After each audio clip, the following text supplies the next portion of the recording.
Hi guys, ಎಲ್ಲರೂ ಹೇಗಿದ್ದೀರಾ? ನಾನಂತೂ ಸೂಪರ್ ಆಗಿದ್ದೀನಿ. ಐ ಹೋಪ್ ಎಲ್ಲರೂ ಚೆನ್ನಾಗಿದ್ದೀರಾ ಅಂತ ಅಂದ್ಕೊಳ್ತೀನಿ. ಆ್ಯಂಡ್ ನಾನಿರೋದು ಕೊಪ್ಪ, ಚಿಕ್ಕಮಂಗ್ಳೂರು ಡಿಸ್ಟಿಕ್. ನಮ್ಮೂರು ಕೊಪ್ಪ ಆಗಿರೋದ್ರಿಂದ ವ್ಯೂಸ್ ಅಂತೂ ಸಿಕ್ಕಾಪಟ್ಟೆ ಚೆನ್ನಾಗಿರುತ್ತೆ. ಮಲೆನಾಡವ್ರು ಅಂತ ಹೇಳ್ಕೊಳಕ್ಕೆ ಖುಷಿ ಆಗುತ್ತೆ.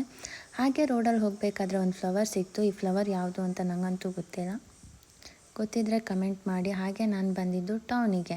ವೀಕೆಂಡ್ ಆಗಿರೋದ್ರಿಂದ ಟ್ರಾಫಿಕ್ ಸ್ವಲ್ಪ ಓಕೆ ಅನ್ನೋ ಥರ ಇತ್ತು. ಹಾಗೆ ನಾನು ಪಾರ್ಲರ್ ಬಂದೆ. ನನ್ನ ಪಾರ್ಲರ್ ಹೆಸರು new dreams ladies beauty parlour Koppa. ಹಾಗೆ ಪಾರ್ಲರ್ ಓಪನ್ ಮಾಡಿ ಪಾರ್ಲರ್ ಒಳಗೆ ಹೋದೆ. ನನಗೊಬ್ಬರು ಸ್ಪೆಷಲ್ ಪರ್ಸನ್ ಒಂದು ಗಿಫ್ಟ್ ಮಾಡಿದರು. ತುಂಬ ಟೈಮಿಂದ ಡಲ್ ಅನ್ನಿಸ್ತಾ ಇತ್ತು. ಅದಕ್ಕೆ ಆಯಿಲ್ ಪೈಂಟ್ ಮಾಡಿಸ್ದೆ. ಹಾಗೆ ಅದನ್ನು ಅದರ ಜಾಗದಲ್ಲಿ ಇಟ್ಟೆ. ಹೀಗೆ ಕಾಣಿಸ್ತಿತ್ತು. ಆ್ಯಂಡ್ ಅಲ್ಲಿಂದ ನಾನು ಹೊರಟಿದ್ದು ನಮ್ಮ ಅಮ್ಮನ ತವ್ರ ಮನೆ, ಕುದುರೆಗುಂಡಿ ಹತ್ರ ಕಾನೂರು ಕಟ್ಟಿನ ಮನೆ. ಅಷ್ಟೊತ್ತಿಗಾಗಲೇ ಮೋಡ ಆಗಿ ಮಳೆ ಬರೋ ಥರ ಇತ್ತು.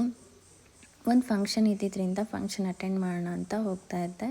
ಮಳೆ ಬರುತ್ತೇನೋ ಅನ್ನಿಸ್ತಿತ್ತು. ಹಾಗೆ ರಿಟರ್ನ್ ಬರೋಷ್ಟೊತ್ತಿಗೆ ನನಗೆ ಇದಕ್ಕೆ ಧೂಪ ಅಂತ ಹೇಳ್ತಾರೆ, ಸೊ ಅದು ಸಿಕ್ತು. ಅದೊಂದು ಸ್ವಲ್ಪ ಹಾಗೆ ಕಲ್ಲಲ್ಲಿ ಜಜ್ಜಿ ಕಲೆಕ್ಟ್ ಮಾಡಿಕೊಂಡೆ. Thank you for watching. Like ಮಾಡಿ, ಶೇರ್ ಮಾಡಿ, ಸಬ್ಸ್ಕ್ರೈಬ್ ಮಾಡಿ.